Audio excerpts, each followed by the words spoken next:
Y lo abre con una caída del 0,22%, liderando parte de las caídas el sector bancario. Santander, caída, recuperación, vamos a ver, caída del 1,90%, aunque un poquito menos de lo esperado, y mucho movimiento alrededor del sector bancario, que esta mañana nos contaba Villanueva que iba a ser protagonista en el corto plazo.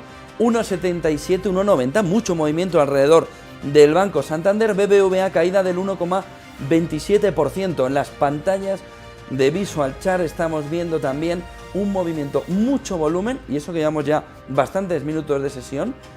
Subidas de Repsol, 1,17%, de IAG 0,98%. Justo ahora, 9 de la mañana, también ha comenzado la junta de Naturgy, en el que también se va a ver parte de la viabilidad, de la mirada a medio plazo que quiere poner la compañía. IBEX 35, 0,22% en negativo. Futuros americanos, la gran sorpresa de la jornada, con una subida del 1,5% para el Nasdaq, más, y tiene razones para ello, que el Dow Jones, 0,36% arriba en futuros. Sigue cayendo el petróleo, 0,16%. En pantallas de XTB también se ve como continúa teniendo una rentabilidad del 31,74% desde el inicio de año. El oro subiendo un 0,96%. Eva Villanueva, qué nombrecitos, qué empresas, qué protagonistas tiene este arranque de sesión en Europa.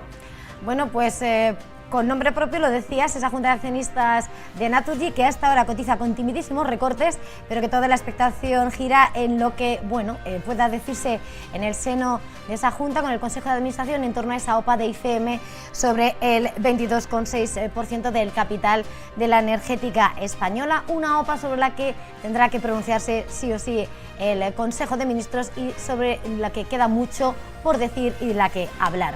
En cuanto a valores protagonistas del día, como dices, el sector bancario centra otra vez las miradas.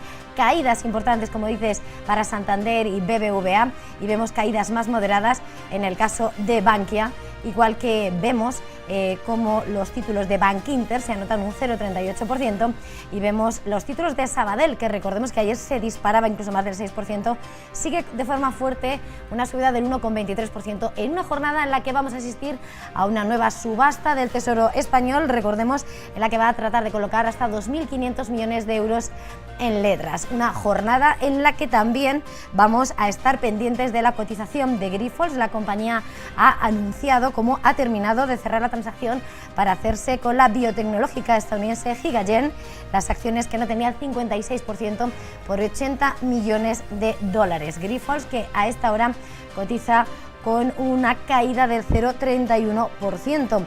Títulos protagonistas en una jornada en la que vamos a estar pendientes de publicaciones de datos macroeconómicas, datos de empleo y de PIB en la eurozona, previsiones económicas de la OCDE y, por supuesto, también lo que veamos en esa subasta del Tesoro. Sara Carbonell, directora general de CMC Markets. Buenos días, Sara. Buenos días, ¿me escucháis bien? Te escuchamos perfectamente. Petróleo. Parece que el barril de Brent... ¿Sí? Os iba a decir que voy a compartir pantalla y así podemos ir viendo todo. A ver si lo hago bien. Vamos a ver. Seguro que sí. A ver, decidme un segundito y así puedo mostrar la plataforma. ¿Estáis viendo ya la plataforma? Ok, sí. Venga, genial. Venga, pues cuéntame. Petróleo. Todavía en una revalorización de más del 30% desde el inicio de año, pero los inversores ven un poco de caída, de corrección. ¿Cómo lo veis vosotros? ¿Es momento todavía para seguir jugando al alza con el petróleo o con el barril de Brent? ¿O es momento de correcciones y es mejor cambiar? Yo creo que sí, aquí lo tengo. Ya veis que de lo que monitorizamos que puede marcar más el mercado, luego tú vas abriendo cosas durante el día esporádicas, ¿no? O concretas, pero realmente siempre vamos a estar monitorizando petróleo, oro, la volatilidad, España, Estados Unidos, Alemania. Bueno, y en este caso ahora el bono americano, que es importantísimo, sobre todo últimamente.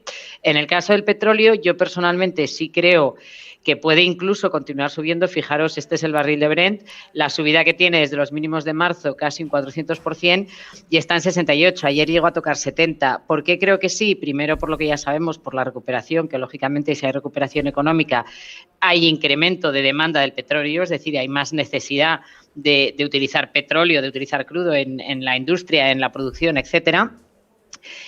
Luego se ha mantenido, como ya sabéis, pues los recortes de producción, que no son tímidos, pero se han mantenido en la última reunión de la OPEP. Luego ha habido estos ataques en Arabia Saudí, esto sería más cortoplacista.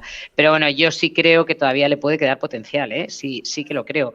Iremos viendo, pero desde luego esta recuperación que todos esperamos y que está por venir o está viniendo ya, sobre todo en Estados Unidos, es que estamos hablando de unos estímulos muy potentes y de muchas ganas por parte del mercado y de las compañías de recuperarse, ¿no? Con lo cual yo ahí sí que creo que va a haber un incremento de demanda, no solo de petróleo, sino de otras materias primas. Y aquí en España, en el IBEX, ¿dónde estáis fijándose ahora mismo en CMC? ¿Dónde hay oportunidades? ¿En el índice? ¿En valores? ¿Cómo lo estáis viendo? Bueno, yo creo, sí, a ver, lo bueno que tiene el IBEX y lo malo a su vez es que como va un poco por libre, no tiene tanto impacto con el resto de la renta variable global, ¿no? Y los índices globales. Yo lo que creo es que no tenemos que dejar de vigilar, pues lo que hablaba, la rentabilidad del bono americano, en este caso, es decir, el precio, aquí tenemos el T-Note a 10 años. Si vemos que cae el precio y está subiendo un poquito, significa que está subiendo la rentabilidad y la tenemos ya en un 1,60%, 1,6%, ¿no? ¿Por qué cuento todo esto? Porque yo creo que realmente sí que podemos ver impacto en la renta variable americana, ¿vale? Ahora estoy hablando de Estados Unidos, que además lo que contaba antes del petróleo va hilado con esto, porque ese miedo a inflación y este rendimiento, este incremento del rendimiento de los yields, que hacen que tengamos ese miedo a la inflación, se corrobora con los precios del petróleo. ¿Qué pasa en España? Que en ese caso, si hay impacto negativo en la renta variable americana, en España no va a tener tanto contagio como en otros países, porque el índice tiene una concentración diferente. Entonces, bueno, ya para contestar a tu pregunta, no enrollarme mucho más, si este incremento de los rendimientos continúa, quien se va a ver beneficiado, que además es un sector que viene de sufrir mucho más que otros y especialmente en España, y además tiene mucho peso en el índice, es la banca. Con lo cual, ahora sí que puede ser por fin quizá el momento de empezar a pensar quizá en el sector financiero. Te estoy hablando en España. Esto no tiene por qué aplicar a nivel global porque si hubiese un impacto muy, muy, muy, muy negativo, por ejemplo, en la renta variable americana, probablemente el efecto contagio pillaría también a algunas financieras, ¿no? Pero yo creo que en España ahora, con toda esta situación de los tipos de interés, miedo a la inflación, etcétera, recuperación, sí podemos ver que a lo mejor de aquí a mediados de año la banca puede tener potencial. ¿Y quién lo va a pasar peor si estos costes de financiación aumentan? Pues lógicamente las eléctricas y todas estas empresas que se han comportado bien hasta ahora, pero que realmente necesitan gran financiación, ¿no? Para su actividad. Un cambio fundamental. Es decir, ponéis al alza ya al sector bancario, pero esto no sucedía hace 2 semanas. Es decir, para el inversor es importante este cambio de visión que tenéis ya en CMC. Es súper importante y efectivamente hace 2 semanas o quizá hacen una. También tengo que decir, a ver, nosotros en CMC no hacemos recomendaciones, es decir, son opiniones como expertos donde decimos lo que pensamos que podría ocurrir, ¿vale? Pero sí que es verdad que yo veo un cambio efectivamente con todo lo que está pasando con el bono americano, los estímulos que se aprueban ya, las vacunas, que también está a punto de aprobarse ahora el consumo en un aumento de la producción, probablemente en un incremento de la inflación, que a lo mejor no es muy preocupante, no quiero ser alarmista ni mucho menos, a lo mejor pues mientras se mantenga a lo mejor tope, yo diría 2,8% en Estados Unidos, pero todo eso sí que efectivamente va a tener un impacto en la banca. Y como en España la banca tiene un gran peso en el índice, pues yo ahí sí creo que a lo mejor es momento, como bien dices tú, de sí, hemos cambiado, de hacer un cambio y empezar a pensar que a lo mejor la banca sí puede tener potencial.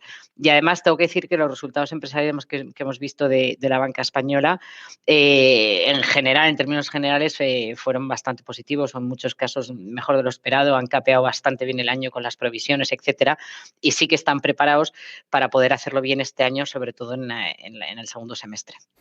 Muchísimas gracias, Sara Carbonell, directora general de CMC Markets. Buen día y buen negocio. Muchísimas gracias, un abrazo.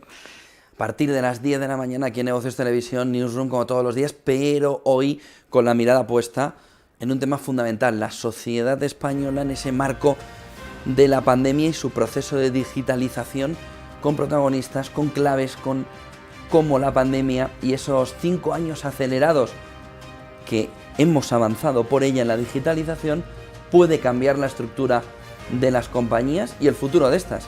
Leticia Larraz, buenos días. Gracias, José Antonio.